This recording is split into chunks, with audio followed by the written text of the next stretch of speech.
لا يتكلم أحد بموت رسول الله إلا ضربته. جئتك أؤمن بالله وبرسوله وبما شئت به. فقد أعذرت إليكم وأعذرتموني.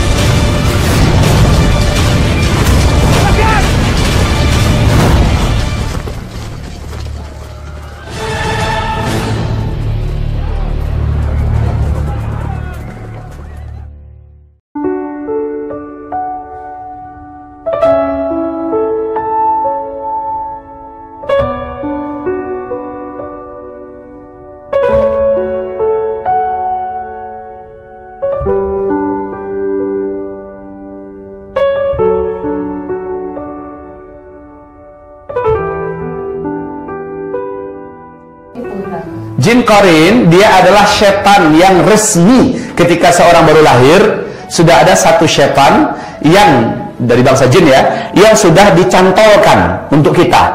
Sampai mati dia ditugaskan mendampingi kita. Ya, setan.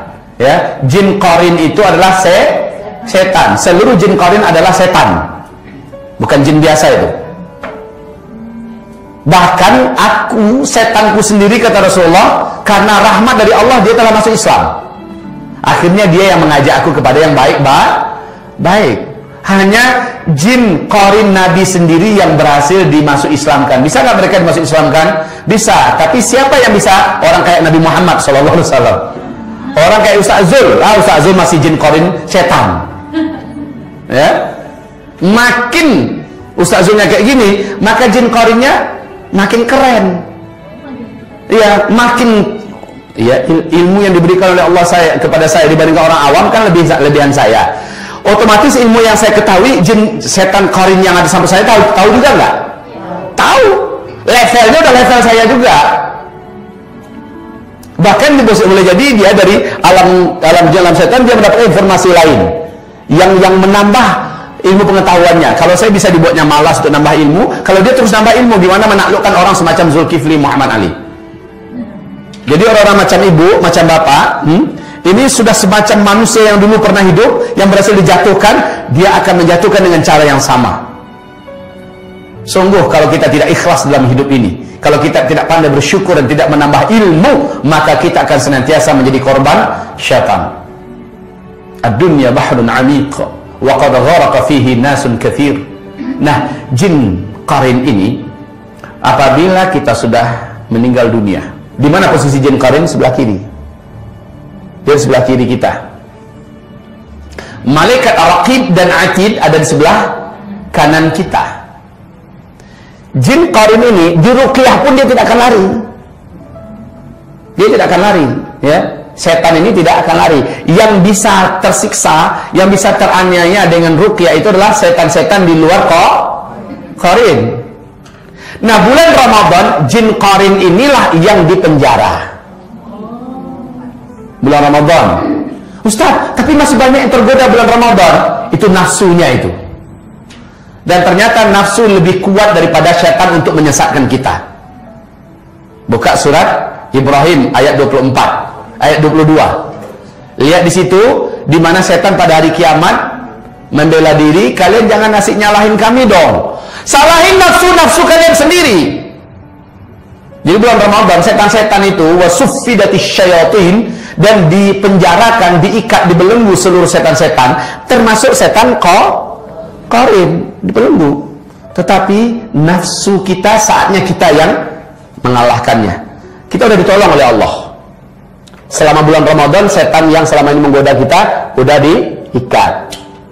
Lalu kita tinggal menundukkan nafsu kita sendiri dengan cara ikutilah Ramadan dengan benar.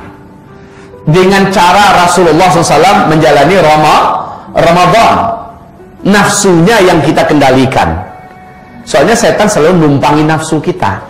Yang menjadi penasehat utama nafsu itu adalah setan. Setan qarin ini, jin qarin ini. Baik, Bapak Ibu, sejak kita lahir sudah ada satu jin qarin. Dia adalah setan. Sampai mati. Berarti seluk-beluk saya, seluk-beluk ibu, seluk-beluk bapak, dari A sampai Z dia tahu nggak? Rahasia-rahasia saya dia tahu nggak? Tahu. saat saya meninggal, anak keturunan saya tidak terbekalkan ilmu yang benar, dia akan punya misi menyesatkan anak cucu saya.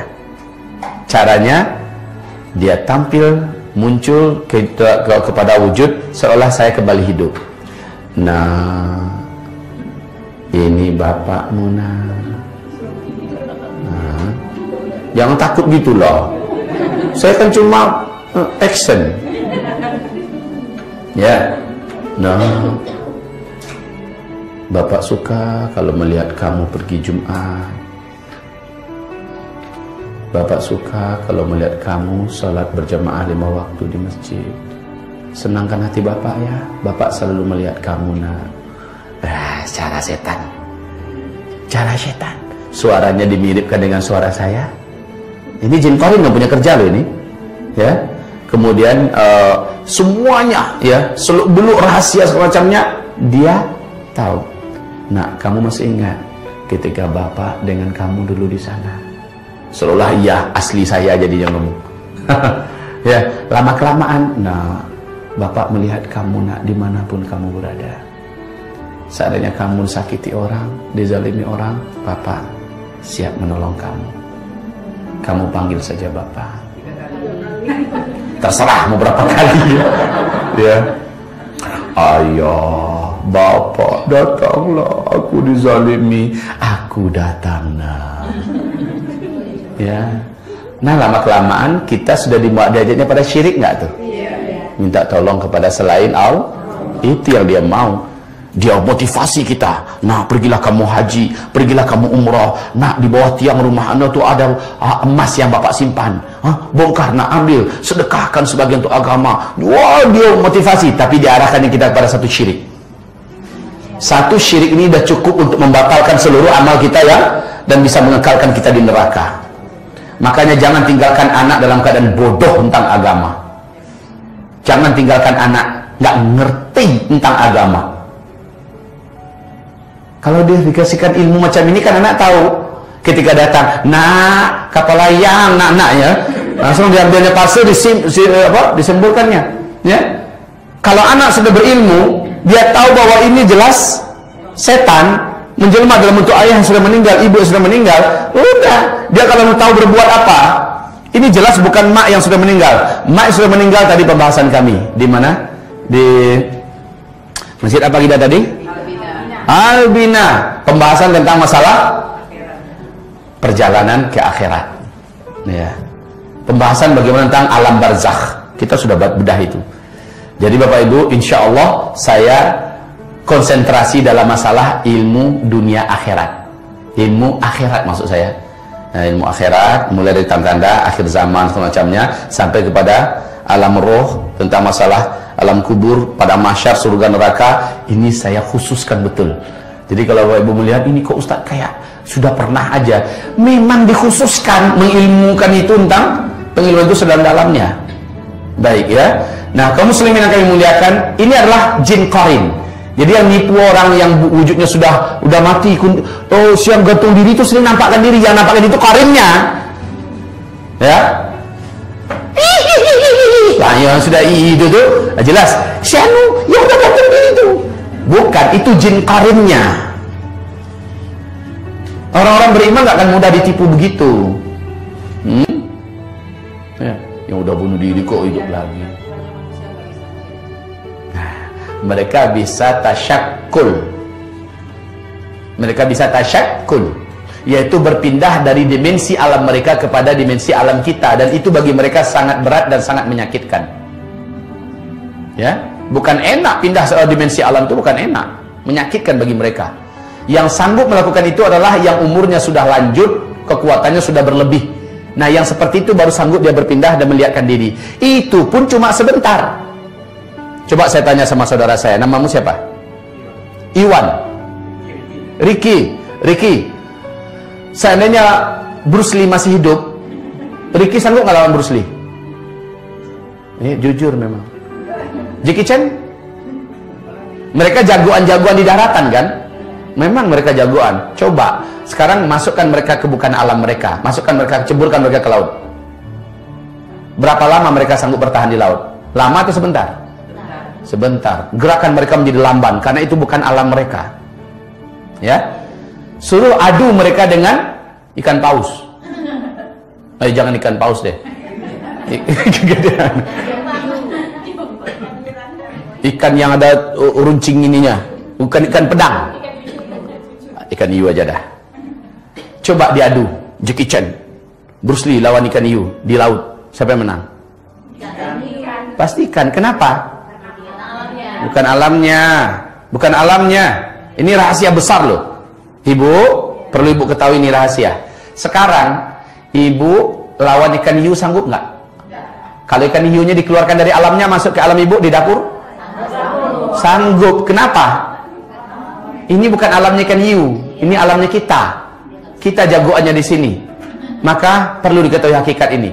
Ketika jin mencoba menerobos keluar dari alamnya, masuk ke alam kita, berarti dia menyiksa dirinya sendiri. Ini alam yang sangat lamban bagi jin. Jin itu makhluk yang sangat gesit, agresif, dan cepat. Ya, di alamnya. Dari sini ke Padang atau di sini ke Solo atau ke Mekah, mereka hanya perlu beberapa detik. Mereka memiliki kecepatan yang dahsyat. Tapi ketika mereka masuk ke alam kita, mereka terhukum dengan seluruh hukum alam kita. Mereka bisa ditangkap, mereka bisa dilukai, mereka bisa disakiti. Perlu diingat ini semua ya. Jadi jangan pernah takut kalau mereka nampakkan diri. Makanya kalau jin setan itu paling-paling nampakkan diri per detik ya. Ping, nampak sebentar situ. Pas kita lihat udah hilang, udah pindah ke sana. Karena itulah ibaratnya kita nyelam ke dalam air, muncul lagi keluar. Sebentar aja kita sanggup ke dalam ya. Persis dengan mereka. Mereka gak akan sanggup lama-lama. Nah, yang sanggup lama-lama itu udah level jenderal-jenderalnya. Udah level ifrit. Udah level yang kuat-kuatnya. Tapi yakinlah, sekuat apapun ikan hiu, kalau masuk dia ke bukan alamnya, ketemu dengan orang yang gak takut dengannya, habis tuh ikan hiu. Tapi kalau orang yang penakut, jangankan ikan hiu, ikan sirip aja keluar sebentar, udah tahu. Ya, memang dasarnya penakut. Ikan piranha kan, ikan piranha disebarkan di sini, dia udah lari tuh, padahal dia di alamnya. Ikan piranha udah masuk ke alamnya dia, harusnya kan tinggal nginjak-injak aja, mampus loh. Tapi kalau dia masuk ke alamnya ikan piranha, barulah pantasan takut. Ya kan? Baik, masih takut majin? Bener, didatangi loh. Kalau dia masuk ke alam kita, ya. Jadi bukan jerit, nggak ada untungnya. Ya, iya. Ini karena nggak ada ilmu. Berikut ini bukan refleks lagi, ya. Refleksnya malah beda, ilmu yang tampil. Saya pernah di Kalibata. Ada satu tempat yang seluruh orang meyakini, ini kan rumah induk, di belakang itu ada kolam. Di sebelah kolam itu ada semacam rumah tamu yang nggak pernah dihuni. Dan banyak foto-foto besarnya, foto Nyi Roro Kidul, foto macam-macam lah. Di sebelah kolam renang itu kuburan. Iya, dan seluruh pembantu di rumah itu mengatakan siapapun yang pergi ke rumah itu pasti kena ganggu. Malam-malam sering nampak ada yang duduk, ada yang berdiri, ya. Macam-macam nampak. Ya.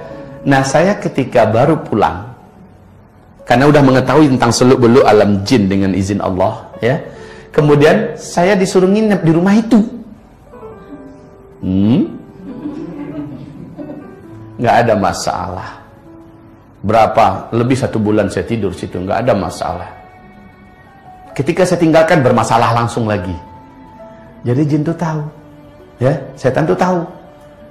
Ini kalau didatangi oleh orang yang ada ilmu, orang yang punya tauhid, punya akidah, cari masalah, menampakkan diri ke mereka, ganggu mereka. Ya. Dan pernah saya ditakut-takuti. Nah, refleksnya bukan jerit, Bu. Ketika nampak bayangan yang agak aneh di sudut mata saya, la haula wala, langsung dengan kalimat spontan keluar, la haula wala quwata illa billah. Saya pastikan apa itu. Ya. Jadi bukan wah, apa itu? Itu refleks yang salah, menandakan refleks orang yang tidak ada ilmu. Sekarang kita sudah punya ilmu. Jadi bukan menjerit lagi ya, Bu ya. Refleksnya beda sekarang. La haula wala quwata illa billah. Pasti lari terkentut-kentut tuh setan. Kalau memang itu asli setan. Setannya yang balik teriak, "Au!"